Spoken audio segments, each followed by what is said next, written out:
morning, students. My name is Vinod Verma, and I am your biology teacher.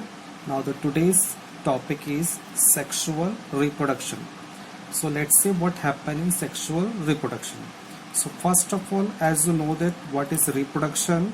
Now, what is sexual? The sexual reproduction means here the fusion of two compatible gametes. That process is called as a sexual reproduction. Let's see. It involves fusion of two compatible gametes और sex cell.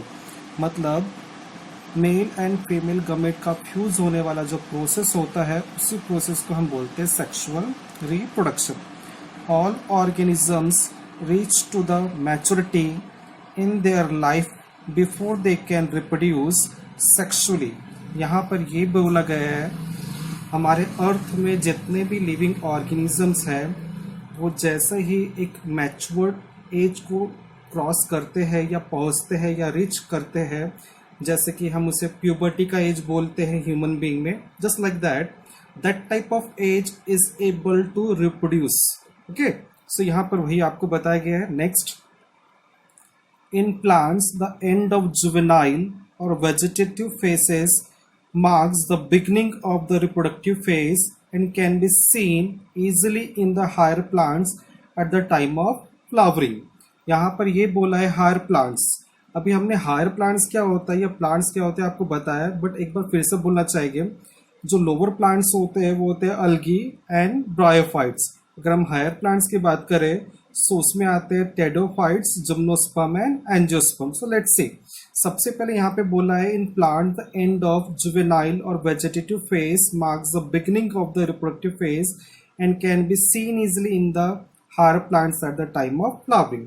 जैसे ही higher plant में flowering आना शुरू होता है उसी समय में फ्लावर में जो रिप्रोडक्शन वाला प्रोसेस है वो भी होता है. सो कैसा होता है, let's C.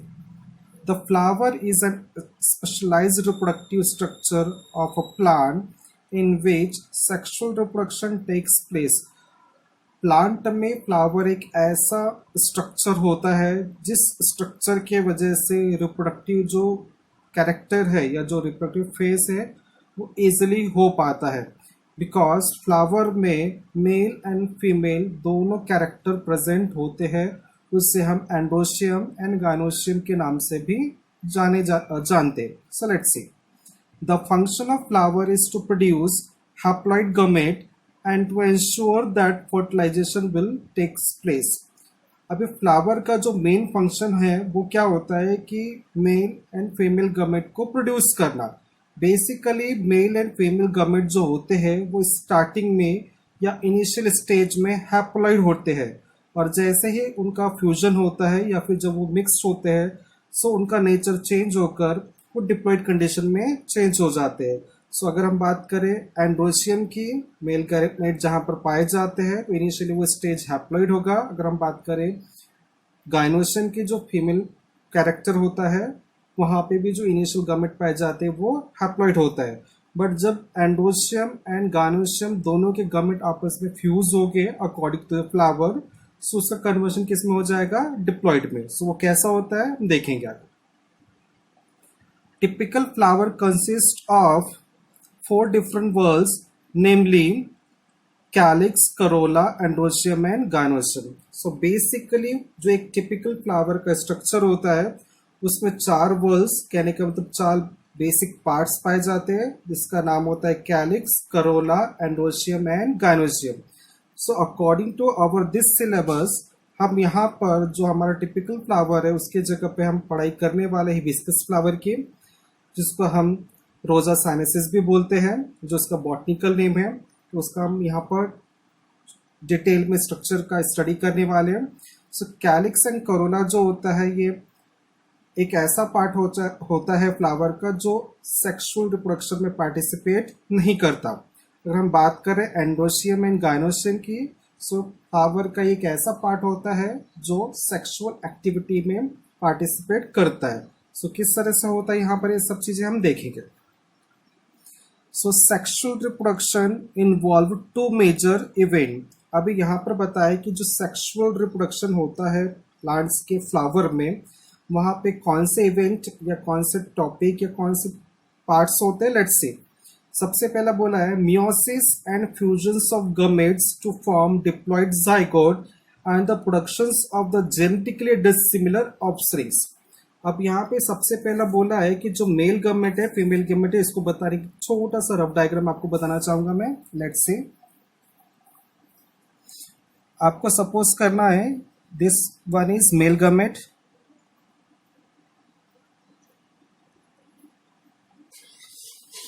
Male gamete.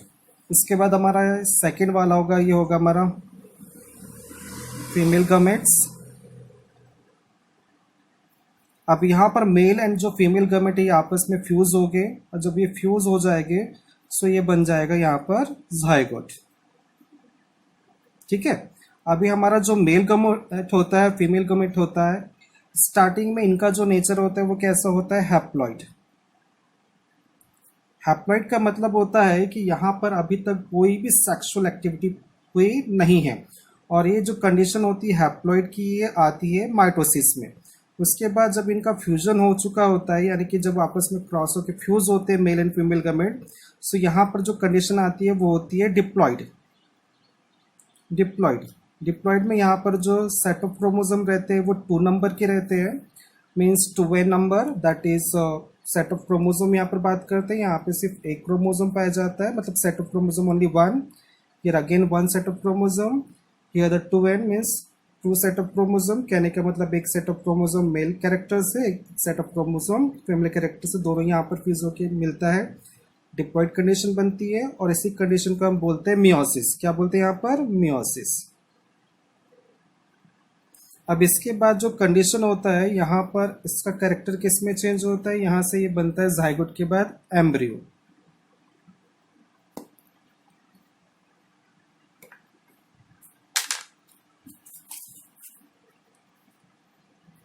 Embryo. सो इस तरह से यहाँ पर हमने आपको एक फ्लो चार्ट शॉर्ट में दिखाया है। So let's see what happen. I repeat again, sexual reproduction involves 2 major event, namely meiosis and the fusion of gamete to form diploid zygote and the production of genetically dissimilar offsprings। तो यहाँ पे बोला है genetically dissimilar offsprings। सो यहाँ से कुछ character आएंगे genetics के मेल गमेट से, कुछ कैरेक्टर आएंगे फीमेल गमेट से, जिसके वजह से जो हमारा जाइगोट बनेगा उसके बाद जो एम्ब्रियो बनेगा, यहाँ पे जो जेनेटिक मेकअप होगा, ये जेनेटिक कैरेक्टर आएगा, वो दोनों 50-50% आने की वजह से यहाँ पे जो न्यू प्रोजेनी क्रिएट होगा वो डिसिमिलर होगा अपने पेरेंट्स से। वो क्यों होता है, क्योंकि यहाँ पर दोनों कैरेक्टर जो होते हैं जीन्स के आपस में फ्यूज होते हैं, उसका रीजन ये होता है। Next, variation are useful from the point of view of the survival and the evolution of species over the time.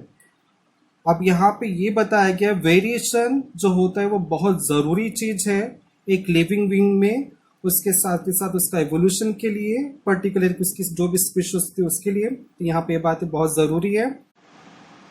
Now the next one is sexual reproduction is characterised by fusions of the male and female gamete and that process is called as an fertilisation, जो हमने आपको थोड़ा देर पहले अभी एक rough diagram के through बताया।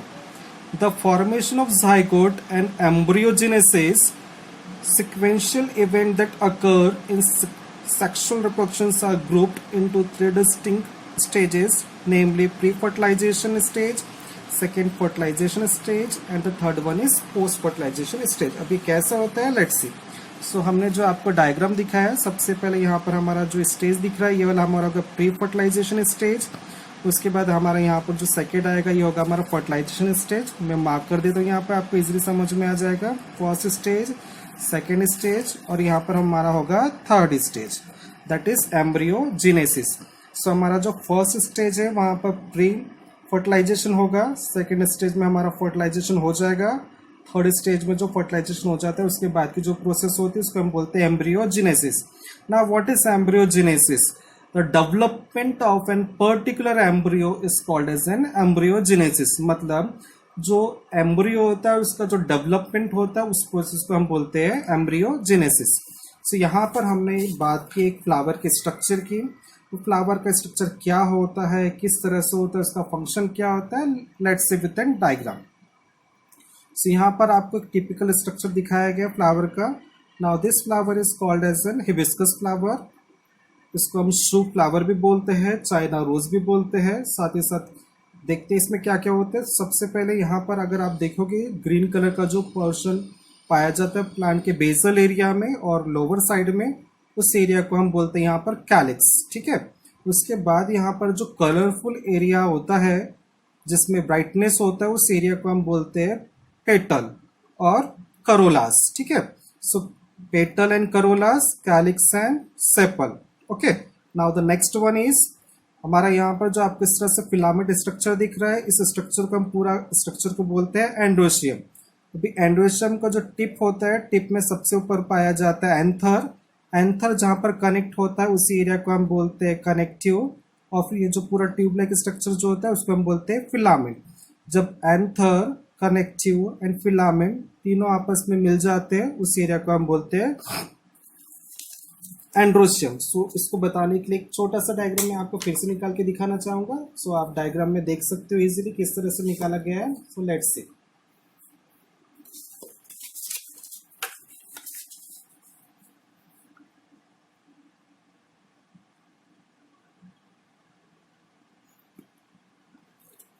This structure is called as anther. Okay. जहां पर ये कनेक्ट होता है उस स्ट्रक्चर को हम बोलते हैं, उस पार्ट को हम बोलते हैं कनेक्टिव. उसके बाद जो उसका नीचे का बेसल एरिया होता है उसको हम बोलते हैं filament. Okay. So anther, connective and filament, जब ये तीनों स्ट्रक्चर मिल जाता है तब इसी स्ट्रक्चर को हम बोलते हैं स्टेमन. उसके साथ ही साथ इसको एक नाम और दिया जाता है, वो होता है एंड्रोशियम. यहाँ पे मैंने स्टेमन को एस करके डिनोट किया है, उसके बाद एंड्रोशियम को मैंने ए करके. सो आप अंडरस्टूड कर लेंगे इसको. Okay. Now the next one is here stigma की बात करेंगे हम. सबसे ऊपर यहाँ पे सेंटर में पाया जाता है स्टिग्मा. इस स्टिग्मा को एक ट्यूब अटैच होती है, उस ट्यूब को हम बोलते हैं स्टाइल. और नीचे हमारे यहाँ पर होता है ओवरी. सो इस स्ट्रक्चर को भी हम शॉर्ट में एक बार देख लेंगे किस तरह से बनाते हैं इसको हम. सबसे ऊपर वाला जो स्ट्रक्चर होता है हमारा वो होता है स्टिग्मा. स्टिग्मा के बाद नीचे पे एक ट्यूब लाइक स्ट्रक्चर आता है, उसी ट्यूब लाइक स्ट्रक्चर को हम बोलते हैं स्टाइल. उसके बाद यहाँ पे हमारा ओवरी दिखाई जाती है या शो की जाती है, जो सबसे बेसल एरिया में फ्लावर को अटैच होती है. So this structure is called as stigma. Here the style, here the ovary and the complete structure is called as in what? Gynoecium. ठीक है. सो ये हमारा पूरा जो स्ट्रक्चर होता है इसको हम क्या बोलते हैं? गाइनोसियम. सो इस तरह से हमने पूरा एक डिटेल स्ट्रक्चर किया फ्लावर का. सो यहाँ पर जो फ्लावर में हमने आपको डायग्राम दिखाया गाइनोसियम एंड एंड्रोशियम का. गाइनोसियम जो होता है फीमेल रिप्रोडक्टिव ऑर्गन होता है फ्लावर का.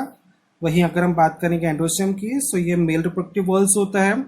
और इसी में जो होते हैं मेल गमेट पाए जाते हैं, यहाँ पर जो होते हैं फीमेल गमेट पाए जाते हैं. आपस में दोनों का फ्यूजन होगा और फिर एक आगे का जो प्रोसेस होता है उसी प्रोसेस को हम बोलते हैं मीन्स फर्टिलाइजेशन. फर्टिलाइजेशन के बाद जो नेक्स्ट प्रोसेस होगा, let's see. Now the next one is here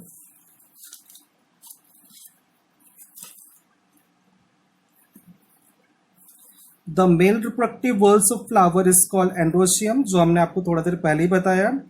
next individual members of androecium is called स्टेमन. अभी जो एंड्रोशियम होता है उसका जो एक सिंगल पार्ट्स होता है उसी को हम स्टेमन बोलते हैं, जो हमने आपको दिखाया. This is called as an stamen. Next one, stamen consist of filament, connective and anther. यहाँ पर हमने आपको डायग्राम में दिखाया clear. Anther, connective and filament, ये पूरा तीनों मिलकर क्या बनाते हैं? Stamen as well as androecium. So यहाँ पर हमारा सेक्सुअल जो रिप्रोडक्शन है वो टॉपिक फिनिश हुआ. Thank you so much.